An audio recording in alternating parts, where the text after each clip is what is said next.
Hello, welcome to the channel Why Stories. Enjoy watching. After I refused to register my apartment in my mother-in-law's name, my husband grabbed me by the hair and shoved me toward her, growling, "On your knees, pig. Kiss my mother's feet and beg forgiveness for offending her with your decision." At that moment, my father walked into the apartment, and what happened next is too frightening to even imagine. Before we begin, tell me, how's your mood today? Have you subscribed to the channel and left a like? Enjoy listening.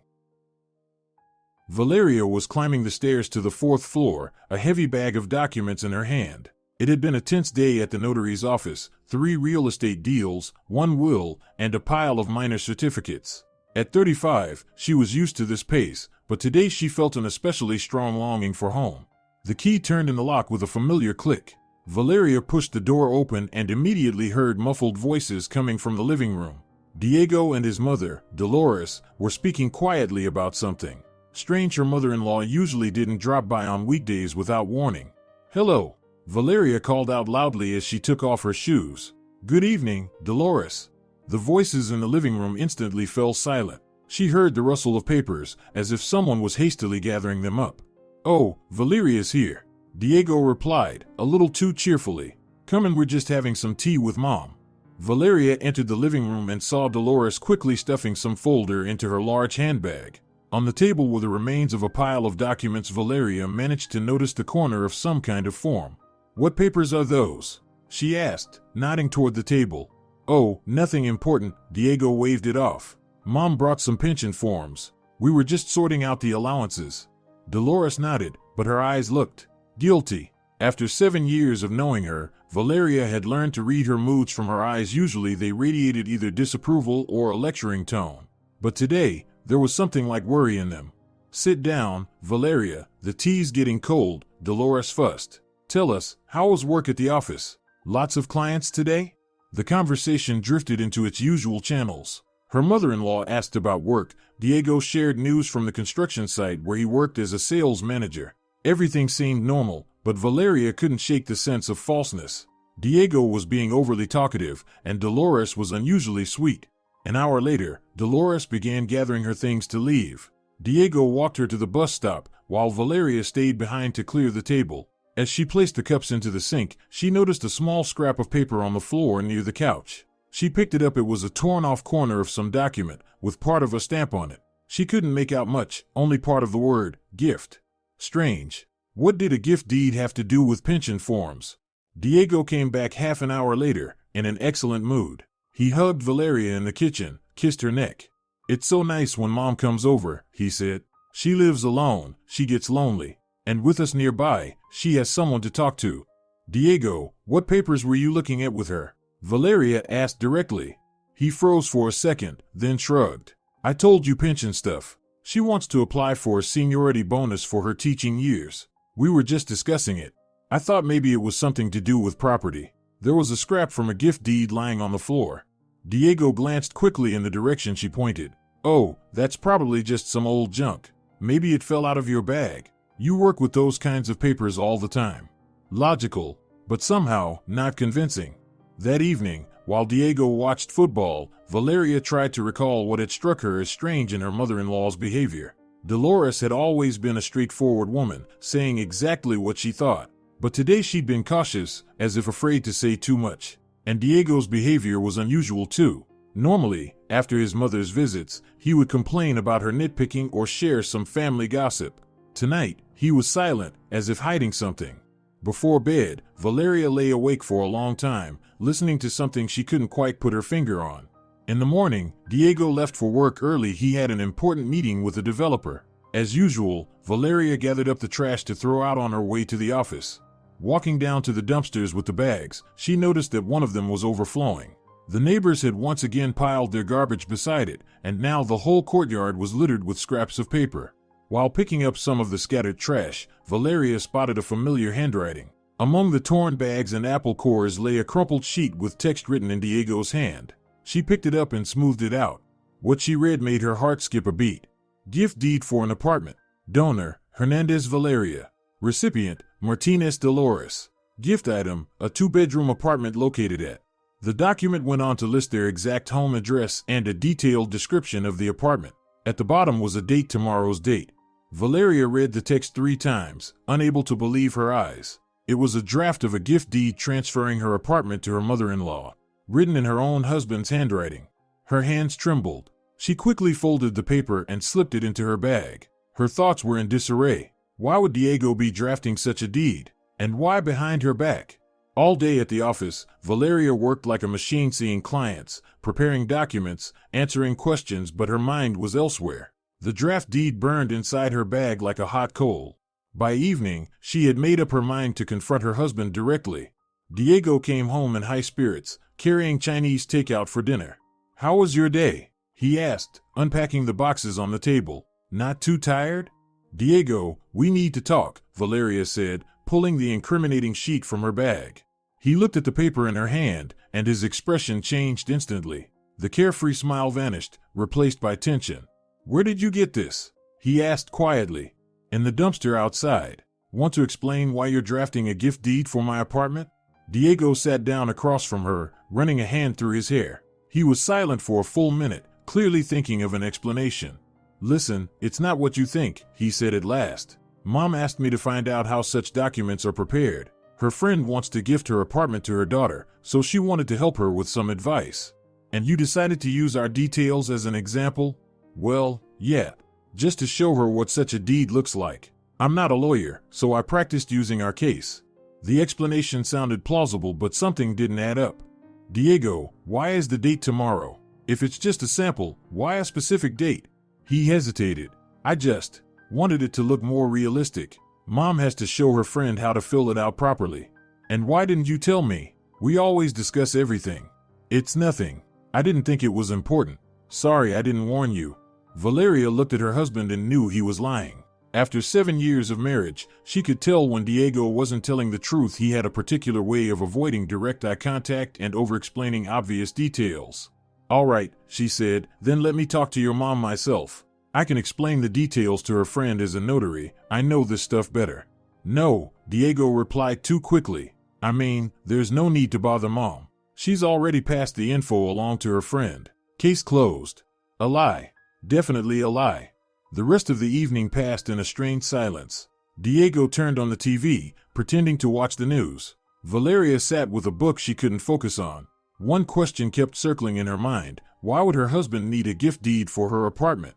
That night, she lay awake for a long time. Diego lay beside her, breathing evenly, but Valeria had the uneasy feeling he was awake too. A wall of mistrust had risen between them, a wall that hadn't been there before.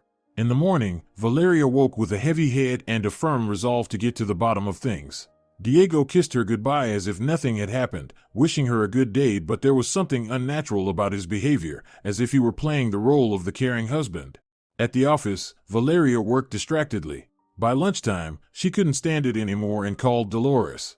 "Hello, Mom. It's Valeria. How are you?"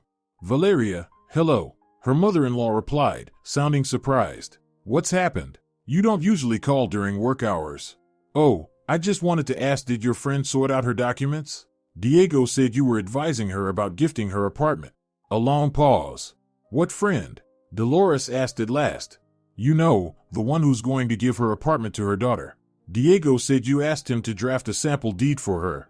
"Valeria, I have no idea what you're talking about. I haven't advised anyone and I haven't asked him to draft anything." Valeria's heart sank. So Diego had lied. "Oh, maybe I misunderstood," she said quickly, trying to smooth things over. "Perhaps he was talking about someone else." "Maybe," Dolores replied uncertainly. "Are you sure you're not sick? Your voice sounds odd." "No, I'm fine. Just tired." "All right, Mom, see you this weekend." Valeria hung up and stared at the wall. Diego had definitely lied about the friend. But why? And what did that deed really mean? The rest of the afternoon she couldn't concentrate. Her head was swarming with anxious thoughts. Why was her husband preparing documents behind her back? Why lie about the reasons? And most importantly, was he planning something involving her apartment? Around 4 o'clock, Teresa, a neighbor from their building, came into the office. The elderly woman worked at the nearby school and often stopped by to have Valeria notarize work documents. "Valeria, dear," Teresa said, settling into the client chair, "I need an income certificate notarized. Can you do that?" "Of course, Teresa. Let me see the documents." While Valeria worked, her neighbor began chatting. You know, we had something strange happen in the yard yesterday. Some people came in cars, asking about the apartments. Said they were looking for buyers for our building. Valeria looked up from the paperwork. What people? Oh, 2 men in suits. They arrived in a black car, an expensive one. They went around the entrances, talking to residents. And interestingly, they asked especially detailed questions about your apartment. Mine? Valeria felt a cold shiver down her spine. They asked who lived there, how long, and whether there were any unpaid utility bills. I told them you were respectable and paid on time. They were jotting things down in a notebook. Did they give their names? No, just said they were real estate agents. But they were strange. Usually agents are more cheerful. These were serious, even grim.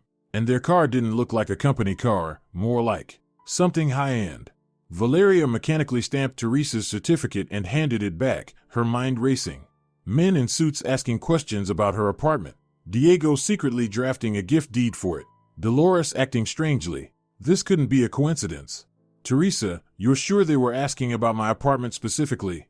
Of course I'm sure. 4th floor, apartment 47. They even wrote down the number. And they asked about the renovation when it was done, the layout. After Teresa left, Valeria sat in her office for another half hour, trying to piece the puzzle together. What she saw forming was not pleasant. Diego was secretly preparing a deed to gift her apartment. Her mother-in-law seemed to know something. Unknown men were collecting information about her home. But why? And most importantly, was this directed against her? Or had she simply stumbled into some strange situation by accident? Valeria rode home with a heavy heart. She wanted to talk to Diego immediately and find out the whole truth. But her intuition told her that a direct confrontation might only make things worse. If something really was being plotted against her, it was better not to show yet that she suspected anything. In the morning, Valeria decided to pretend she knew nothing. Diego was having breakfast, scrolling through the news on his phone, looking calm. Far too calm for someone who had been caught in a lie the day before. Diego, she said, spreading butter on bread, why was your mom acting so strange on Monday? She seemed upset about something. Her husband looked up from his phone. What makes you think that? She was acting normal. I don't know, maybe it's just me. She just seemed cautious. Usually she's more active in conversations. Could be anything. Maybe she was just tired. She's not getting any younger.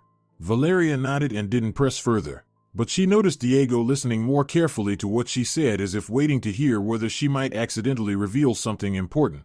The day at the notary office passed quietly. Valeria met with clients and tried not to think about her domestic problems. But by evening, the tension inside her was building. She wanted to finally understand what was going on. She got home around 6. Diego wasn't there yet. He'd been staying late at work more often. Valeria changed clothes and went into the kitchen to make dinner, turning on the radio to drown out the silence in the apartment. Around 7, Diego's phone rang. He'd left it on the kitchen table. Valeria glanced at the screen. It was Dolores calling. The phone was on speaker, so she could clearly hear her mother-in-law speaking to the voicemail. Son, call me back when you're free. Those people called. They say we need to hurry. Yes, I know time's short, but she still hasn't signed. Give it another week. Well, 5 days at the most. Valeria froze, ladle in hand. So someone was pressuring her mother-in-law. Someone was pushing for papers to be signed, papers that she, Valeria, had to sign. And time really was running out. The picture was starting to come into focus. Some kind of operation was unfolding against her. The goal: forced her to sign documents, most likely that same gift deed. Dolores was involved, but clearly under pressure. And Diego? Diego appeared to be the main organizer. The thought was so painful that Valeria sat down heavily. The man she had lived with for 7 years was planning to take her apartment property she had bought before marriage, with her own money, into which she had poured all her savings. Why? For what?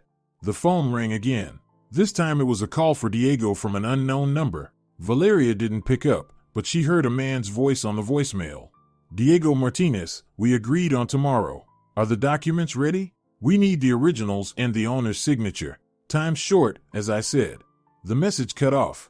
Valeria's hands trembled. So there was a meeting scheduled for tomorrow, and they were expecting her signature on the documents.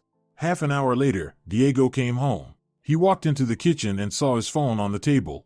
Oh, I forgot my phone, he said, quickly checking missed calls. His face tensed slightly. I'll call Mom back.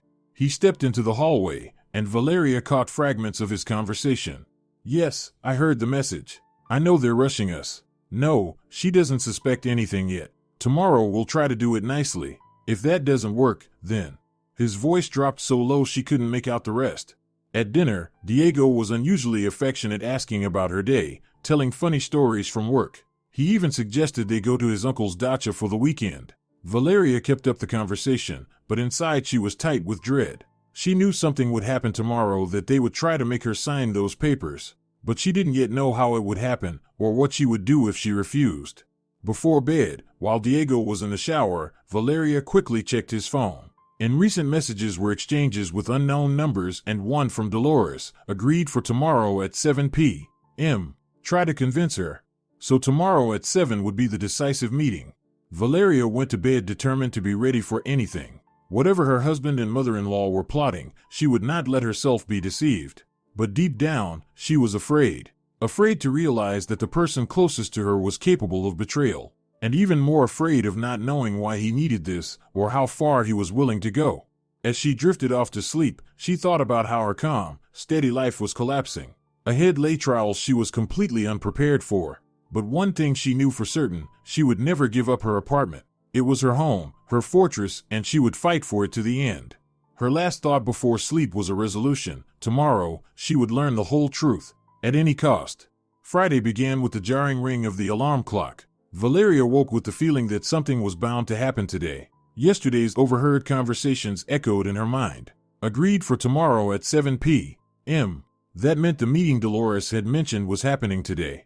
Diego behaved as if nothing were wrong, eating breakfast, reading the news, getting ready for work. But Valeria noticed him glancing at the clock now and then, checking his phone.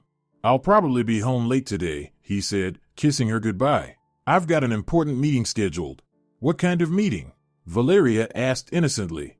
"With a developer. Negotiating a new project. Might run until 9. Another lie. Valeria nodded and wished him luck, but her chest tightened.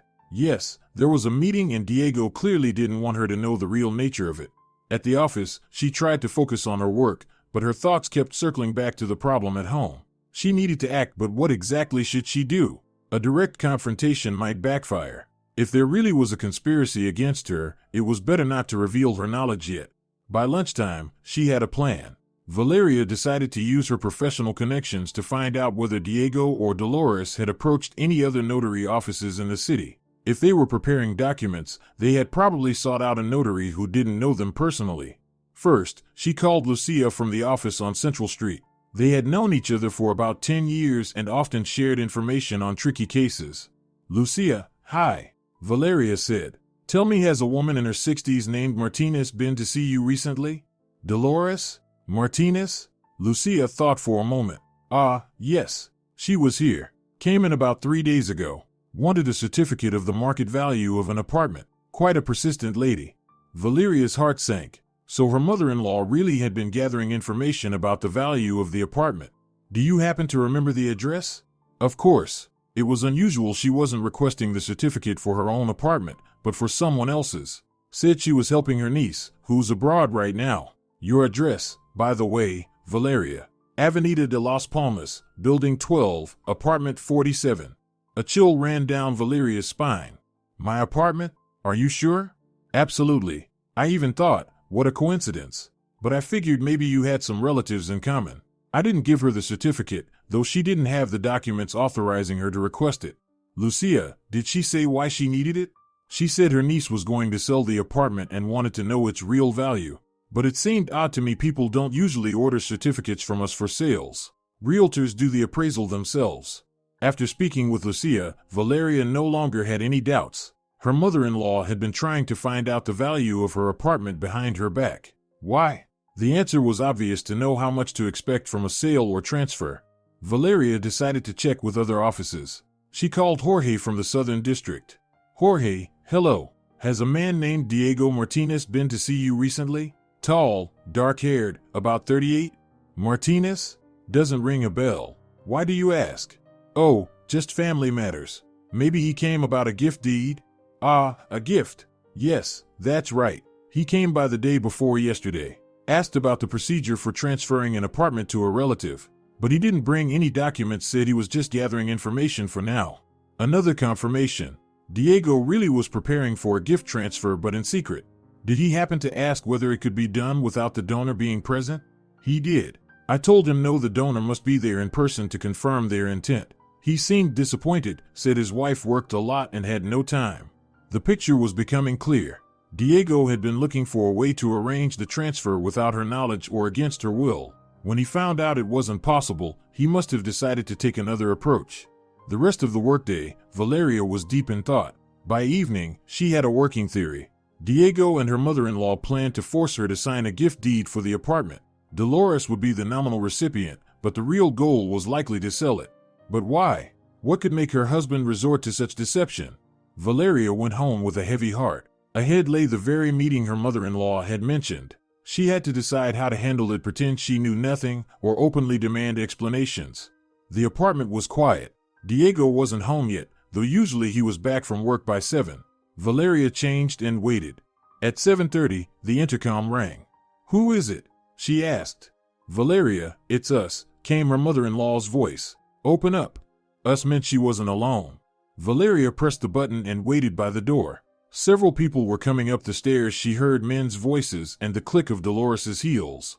The door opened, and into the hallway stepped her mother-in-law and 2 unfamiliar men in suits. One was older, around 50, holding a folder of documents. "Valeria," began Dolores, "this is Ricardo and Carlos. They're going to help us with the paperwork." "What paperwork?" Valeria asked, though the answer was clear. "Well, you know, we talked about it," Dolores cut in. "Tax benefits, remember? We need to transfer the apartment into my name so the taxes will be lower." Ricardo opened the folder and pulled out several sheets. "It's all very simple," he said in a businesslike tone. "A gift deed for the apartment. A purely formal procedure for tax optimization. You sign, and we file the documents with the Registro Público today." Valeria took the deed and began to read. The text was standard. She was gifting her apartment to her mother-in-law, free of charge and irrevocably. No mention of anything temporary, no mention of tax benefits. "Sorry, but I don't understand," she said, looking up at the man. "This says I'm giving the apartment away permanently. Where are the tax benefits in that?" The man exchanged a quick glance with Dolores. "You see, that's just the procedure," he explained. "Formally, the gift is irrevocable, but in practice, it remains yours. It's just that on paper, it'll be in Dolores's name. And if I want to take it back later? No problem. Dolores will gift it back to you. It'll take a week at most." Lies.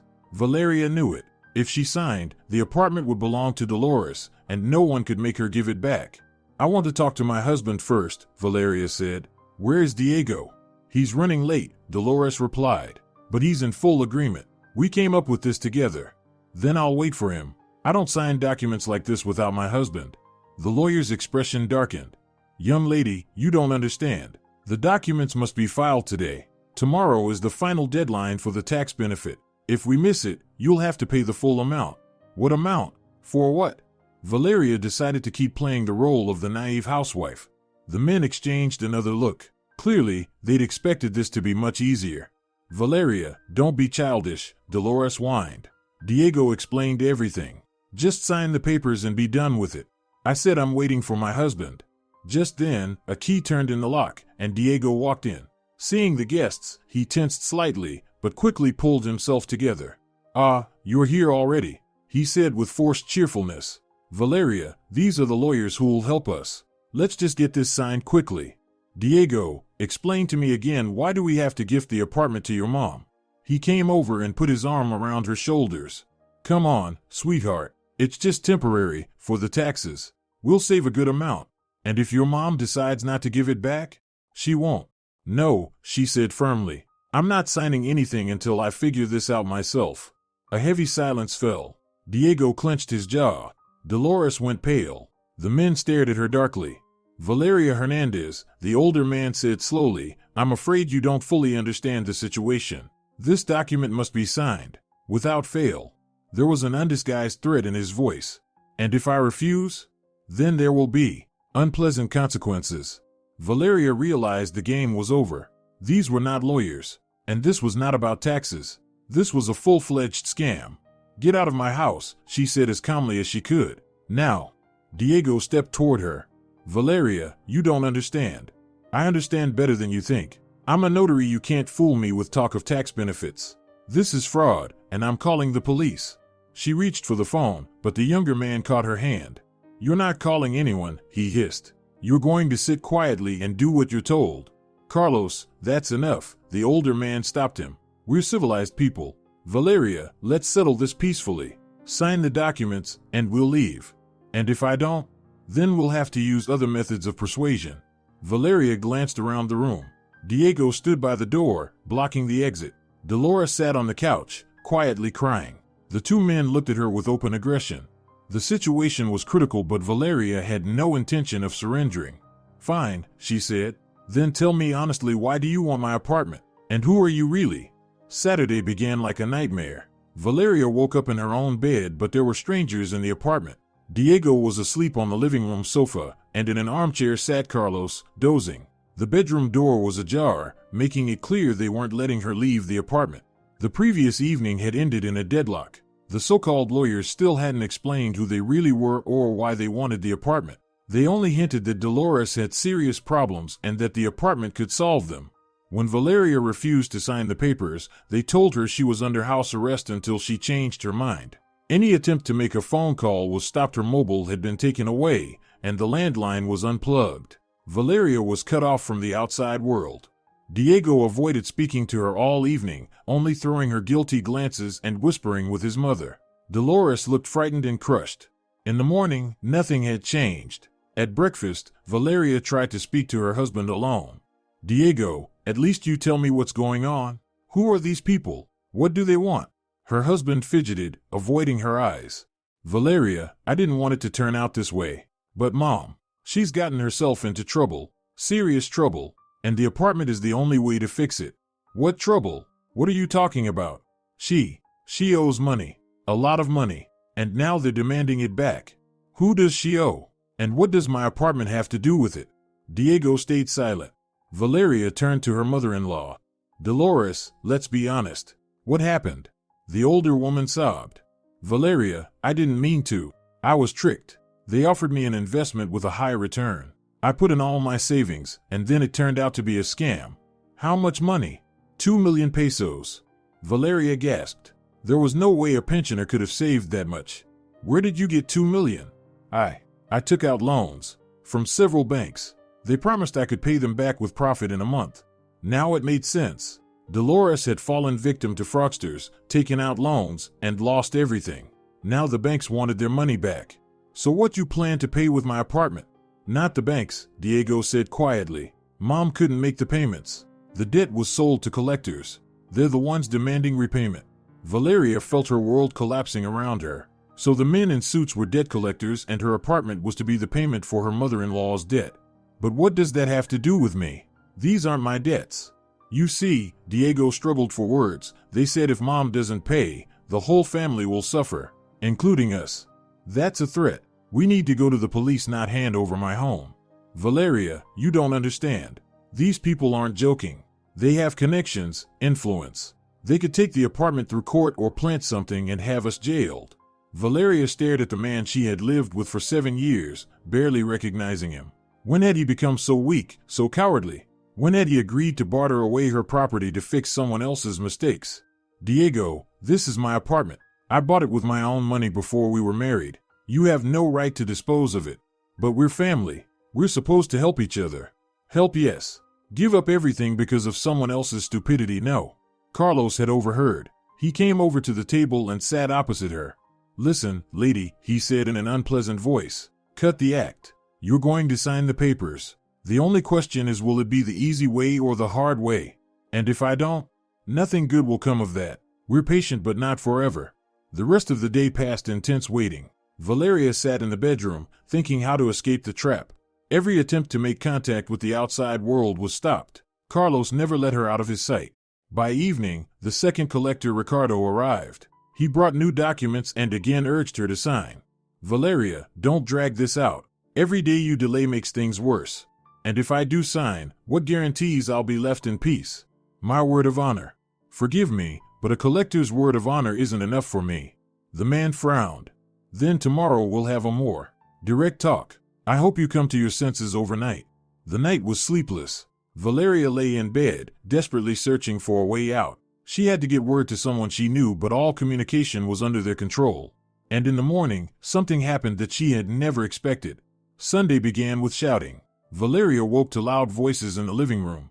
Diego was arguing furiously with someone. She peeked cautiously from the bedroom and saw, in the hallway, a young woman with a boy of about 5. Attractive, well-dressed, she was waving her hands and demanding something from Diego. You promised everything would be settled by the end of the month, the stranger yelled. Mateo's already gotten used to the idea that we'll have a decent apartment, not this dump. Paula, calm down, Diego tried to hush her. Just a couple more days and it'll be ready. A couple of days? You've been saying that for half a year. I'm done waiting. Valeria froze. Half a year? That meant this had started long before Dolores's debt problems. The woman noticed her in the bedroom doorway. Oh, so this is the wife? She asked with a mocking smile. The one who won't move out. Paula, don't. Diego tried to stop her. Why are you clinging to this hole, dear? The woman addressed Valeria. Diego already explained we're moving in here with Mateo. They'll find you something smaller. The world turned upside down. Valeria realized the collectors and Dolores's debts were just a cover. In reality, Diego had been seeing another woman and had promised her their apartment. So all this time you've been lying to me? She asked quietly. Diego didn't answer. He turned away toward the wall.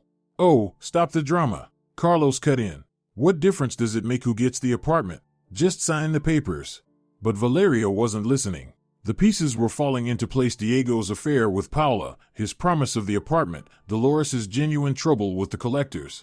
Diego had decided to kill 2 birds with one stone: hand the apartment to the collectors for his mother's debt, then buy it back cheap for his mistress. Simple and vile. Get out of my house, Valeria said to Paula. All of you. Now. As if. Paula scoffed. This will be my house soon. Never. We'll see. Paula turned on her heel and slammed the door. Diego ran after her. In the apartment, only Valeria, Dolores, and the collectors remained. Dolores was quietly crying on the couch. I didn't know about that woman, she whispered. I swear I didn't. Diego told me it was to pay my debts. Valeria realized her mother-in-law was also a victim. Diego had used her problems to mask his own plans. Dolores, tell me the truth about your debts. When did it start? About 3 months ago. They offered me an investment in some company. Promised big profits. And Diego knew? Of course. I asked his advice. He said it was a good idea. Another piece of the puzzle fell into place. Diego hadn't just known, he'd encouraged her. Perhaps he'd even introduced her to the scammers. That evening came the decisive conversation. Ricardo brought the final ultimatum.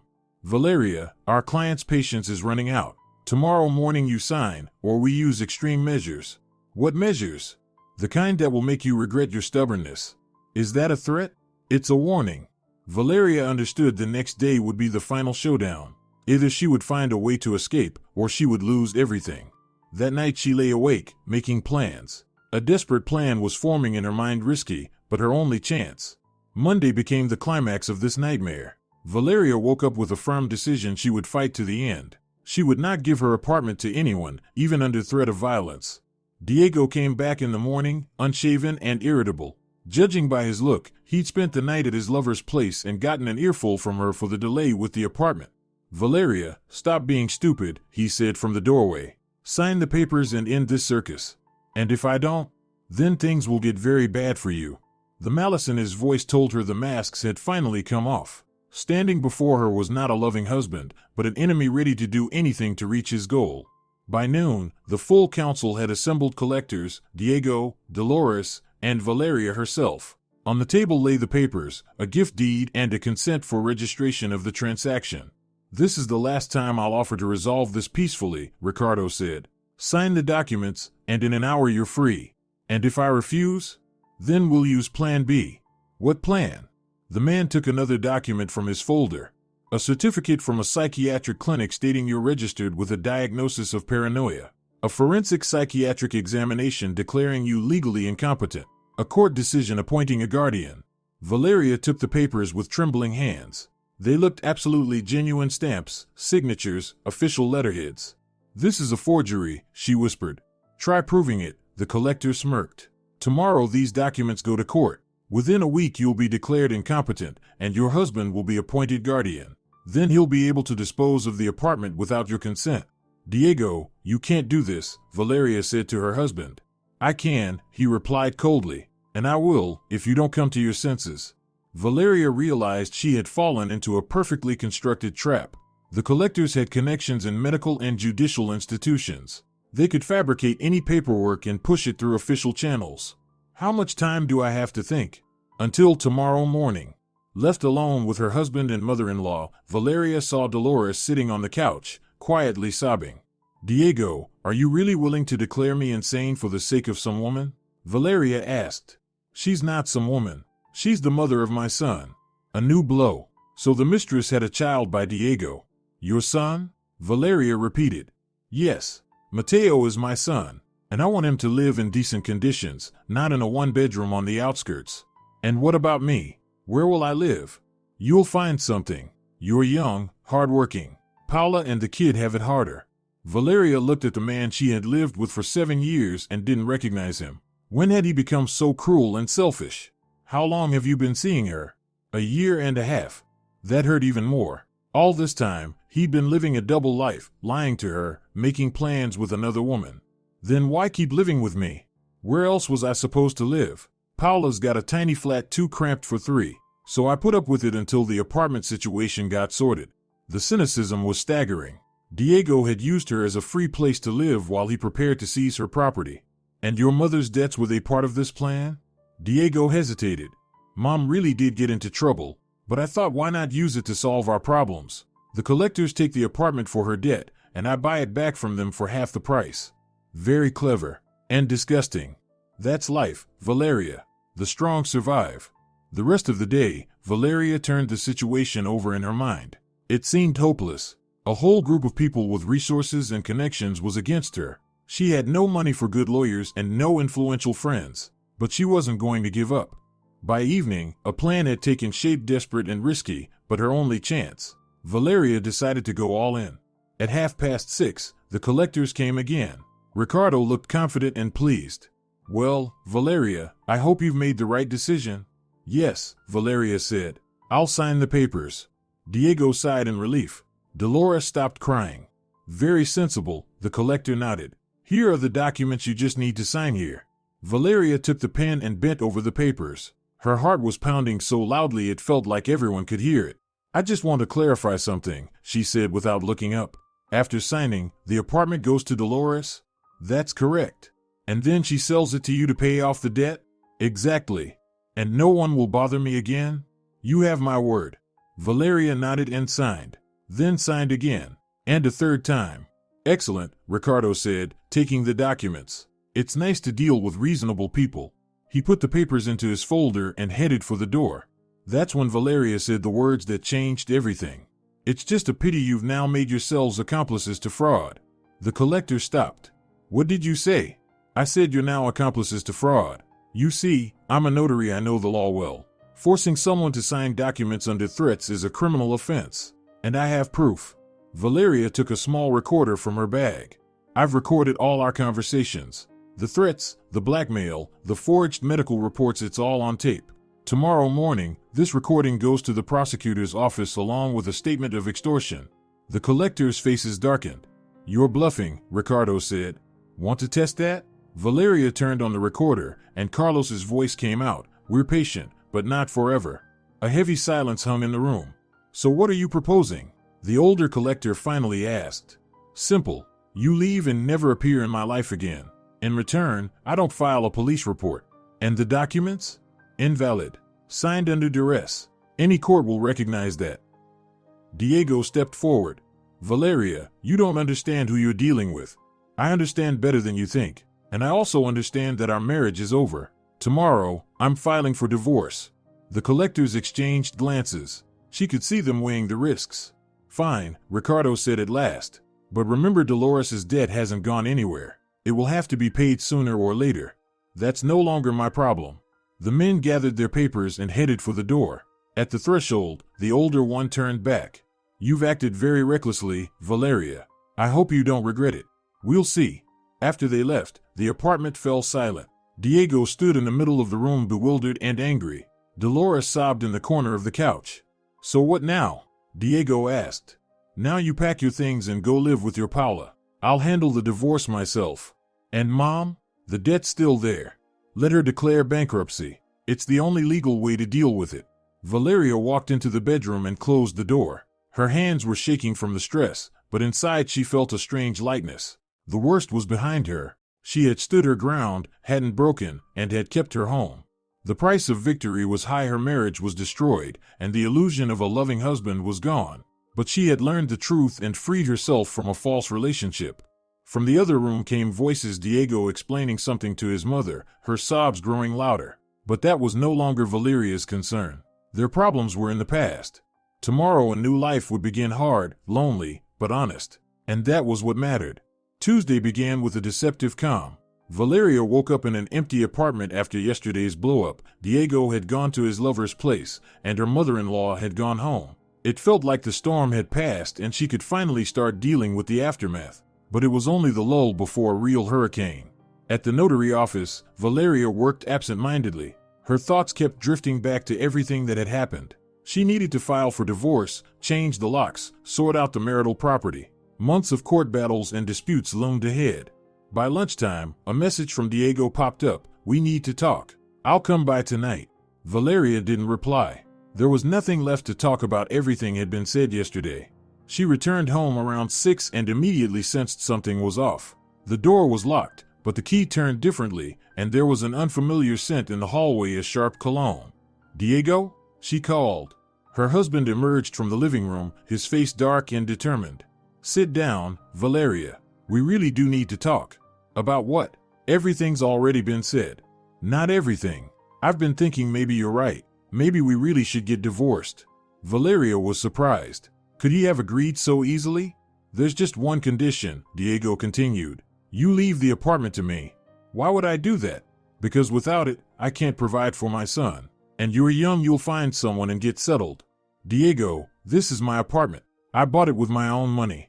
But we lived here as husband and wife for 7 years. By law, it's marital property." "That's not true. I bought it before the marriage." "Try proving that in court." There was a disturbing confidence in his tone. Valeria realized he wasn't mentioning court for nothing. "What do you mean by that?" "That the documents for the apartment could suddenly disappear or get damaged. And witnesses might recall that you bought it after we were married with our joint funds." The threat was crystal clear. Diego was implying he could forge or destroy documents. "Are you serious?" "Completely. You have until tomorrow to think about it. Either you give me the apartment voluntarily and we part peacefully, or I take it through the courts." "And if I refuse?" Diego smirked. "Then you'll regret it. Deeply." He headed for the door but turned back before leaving. "By the way, I took your phone. And your keys. So you don't run off before tomorrow's talk." Valeria lunged for her bag. The phone was indeed gone. Diego slammed the door, and the lock clicked from the outside. She was locked inside her own apartment. She rushed to the door and tried to open it, but the lock was shut from outside. She pounded on the door, shouting, but the stairwell was silent. Either the neighbors didn't hear or didn't want to get involved. The landline was dead. Diego must have cut the line. Valeria was completely cut off from the outside world. She paced the apartment like a caged animal. She had to get out or at least send a signal for help. But how? The windows faced the courtyard, but it was 4 floors down. Jumping was impossible. She'd be badly hurt or killed. Her attempts to shout for help were drowned out by the noise outside. By nightfall, she was exhausted. Sitting on the couch, she tried to think of a way to escape, but every option was risky. Suddenly, she remembered the smartwatch on her wrist. Diego had forgotten about it. It had an emergency function. She could send an SOS with her coordinates to preset numbers. Valeria quickly found the feature and sent the signal to her father. Miguel was the only person who could help. A former military engineer, he would never tolerate such treatment of his daughter. The message went out. Now all she could do was wait and hope he reacted quickly. Wednesday brought the final unmasking. In the morning, Diego came in with a grim expression. "Well, have you decided?" "No. I'm not giving you the apartment." "Then that's worse for you." He left, locking the door again. Valeria spent the day confined within 4 walls, tortured by inaction. Her father hadn't yet responded to the SOS. Perhaps he hadn't realized how serious it was. By evening, the situation changed. The doorbell rang, and Diego let in two familiar men, the same lawyer collectors. "Good evening, Valeria," Ricardo said. "How are you? Have you thought it over? What's there to think about? I told you yesterday I'm not signing anything." "Yes, we remember your position. And your threat about the recording, we remember that too. But you see, we've decided to ignore it." The collector took new documents from his folder. "You see, while you sit here being difficult, Dolores's debt is growing. Interest accrues daily. It's already up to 3,200,000 pesos. What does that have to do with me? Well, under the law, children are responsible for their parents' debts. Diego Martinez is the debtor's son, and you're his wife. That means your property can be used to settle the debt." Valeria realized they changed tactics. They were now trying to justify their claim on the apartment legally. That's nonsense. No one is liable for someone else's debts. Usually, yes, but there are exceptions, especially when there's concealment of assets or attempts to evade obligations. Ricardo showed her another document, a certificate stating that the apartment was purchased with funds loaned by Dolores Martinez, which means, in fact, the property belongs to our debtor. That's a forgery. I bought it with my own money. Prove it. Do you have income statements from that time? Bank statements? Records of selling your previous home? Valeria faltered. The documents existed, but they were all in her office safe. She hadn't brought them here. "See?" The collector nodded in satisfaction. "You have no proof, but we have witness statements confirming Dolores provided the money." "What witnesses?" "Relatives. Friends. We'll find them." Valeria understood an entire web of lies had been spun against her: forged documents, bribed witnesses, corrupt officials. Fighting this alone was nearly impossible. "So what are you proposing?" "The same as before. Sign the gift deed, and we'll leave you alone." "And if I refuse?" "Then tomorrow we file suit, and believe me, we'll win. You'll lose the apartment and owe us court costs." Carlos, silent until now, suddenly spoke. "Stop coddling her. She'll sign sooner or later." "I won't," Valeria said firmly. "We'll see." There was something dangerous in his eyes. Valeria felt a chill run down her spine. The collectors left around midnight, promising to return in the morning for her final answer. Diego stayed in the apartment apparently to make sure she didn't go anywhere. He slept on the couch in the living room and locked the bedroom door from the outside. Valeria was effectively imprisoned in her own home. That night, she barely slept. Her mind kept circling around escape, ways to contact the outside world, how to break free from the trap. But her options were limited. Her only hope was her father. If he had received the SOS and understood the seriousness of the situation, he would surely act. Miguel was not the kind of man who left family in danger. Thursday became the day of the final showdown. In the morning, Diego woke Valeria and told her to get dressed. "Today's the decisive day. Either you sign the documents, or what? You'll see." By 10 o'clock, the apartment was full of people. The debt collectors had arrived, bringing with them some notary and two other men in suits, apparently witnesses. "Valeria," Ricardo began solemnly, "today we're settling the matter of your apartment once and for all. Either you voluntarily sign over the property as a gift, or we force the issue through the courts." "Force me? That's illegal." "Whether it's legal or not, that's not for you to decide." The notary, a thin man with a nervous tic, spread the documents out on the table. "Citizen Hernandez, please step forward and sign." "I refuse." "Then we'll have to use coercion." Carlos stepped toward her. "Go to the table." "Voluntarily." "No." He grabbed her roughly by the arm and dragged her toward the table. Valeria tried to pull free, but she wasn't strong enough. "Sign," he ordered, tightening his grip on her wrist. "I won't." At that, Diego stepped in, his face twisted with rage. "Enough stubbornness. I'm sick of your tantrums." He came to the table and snatched up a pen. "Sign these documents right now." "No. This is my apartment, and I'm not giving it to anyone." "Yours?" Diego exploded. "Who do you think you are? Some useless notary? You think you're better than my mother?" "Diego, calm down," Valeria tried to stop him. But her husband had lost control. Months of hidden tension, lies, and failed plans had built up, and now they all came spilling out. After she refused to sign the apartment over to his mother, he grabbed her by the hair and shoved her toward Dolores. "On your knees, pig," he growled. "Kiss my mother's feet and beg forgiveness for insulting her with your decision." Dolores, who had been sitting silently in the corner until then, gasped in horror. Even the collectors exchanged glances. They clearly hadn't expected this turn. Valeria fell to her knees from the force of the shove, painfully hitting the floor. Her hair was in disarray. Tears of pain and humiliation filled her eyes. "Diego, what are you doing?" she whispered. "What I should have done long ago. Putting you in your place." He raised his hand to strike her, but at that moment, the front door burst open with a deafening crash. The lock tore out of the frame along with a chunk of wood. A tall man in camouflage stood in the doorway. Miguel looked formidable, gray hair tousled, face like stone, some kind of metal tool in his hand. "Valeria," he called to his daughter. What happened next was almost too fast to comprehend.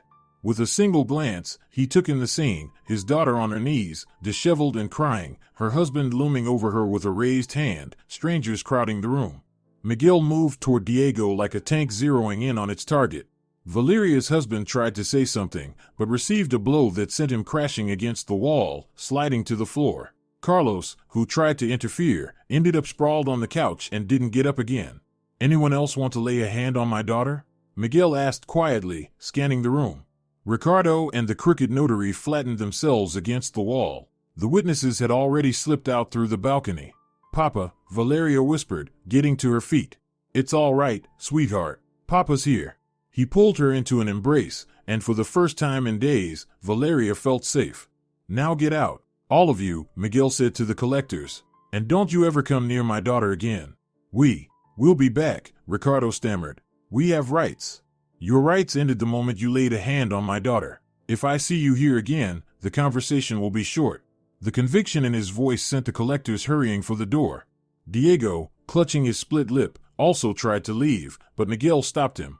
"You're not going anywhere yet. We have something to discuss." "Miguel, I can explain." "You can explain to the police. Coercion to sign documents, unlawful imprisonment, domestic violence. You've racked up plenty of charges." Miguel took out his phone and dialed. "Police station? Miguel Hernandez. I need a unit at Avenida de Las Palmas, 12, apartment 47. We have a case of domestic violence and fraud to report." Diego tried to protest, but one look from his father-in-law silenced him. Within half an hour, the police arrived. Valeria gave a detailed statement, telling them about the coercion, threats, and forged documents. Diego was taken to the station. Dolores sat in the corner the entire time, quietly weeping. "Valeria, forgive me," she said. "I didn't know Diego would go this far. I thought it was just a formality." "Dolores, you were a victim of deception too. But now you have to solve your debt problem legally." "How?" "File for bankruptcy. It's the only lawful way." Her mother-in-law nodded and left soon after. Only Valeria and her father remained in the apartment. "How did you know I needed help?" she asked. "I got a signal from your watch. Didn't realize what it was at first, but then I remembered the SOS function. I came here, found the door locked, and neighbors saying they'd heard shouting. So I had to break the lock." "Papa, what was that thing in your hands?" Miguel showed her the metal tool. "A hydraulic jack. It's used to open doors. Old professional habit." Valeria hugged her father. "Thank you for coming. I'll always come when you need me. Always." The following months were filled with court hearings and paperwork. Diego was sentenced to 2 years probation for coercion and threats. The debt collectors vanished, apparently realizing the matter had taken a serious turn. Dolores filed for bankruptcy and, 6 months later, was officially freed from her debts. She had to sell her apartment, but at least it was done legally. Valeria finalized the divorce without difficulty. The court recognized the apartment as her premarital property, not subject to division. A year later, Valeria sat in her apartment with a cup of coffee, looking out at the autumn courtyard. Life had settled down, work was going well, and she had plenty of clients. But the loneliness lingered, especially in the evenings, when she came home to an empty apartment. Her trust in men had been shattered, and she had no desire for a new relationship. Sometimes she wondered what might have happened if not for the whole collector fiasco. Maybe she and Diego could have worked things out, found a compromise. But then she remembered his face in that moment when he shoved her to her knees, and she knew, no, it never would have worked. Some things are unforgivable. Betrayal is one of them. Valeria finished her coffee and went to get ready for bed. Tomorrow would bring a new day, new clients, new problems. Life went on lonely, but honest. And that was what mattered most. If you're enjoying it as well, leave a like and subscribe to the channel.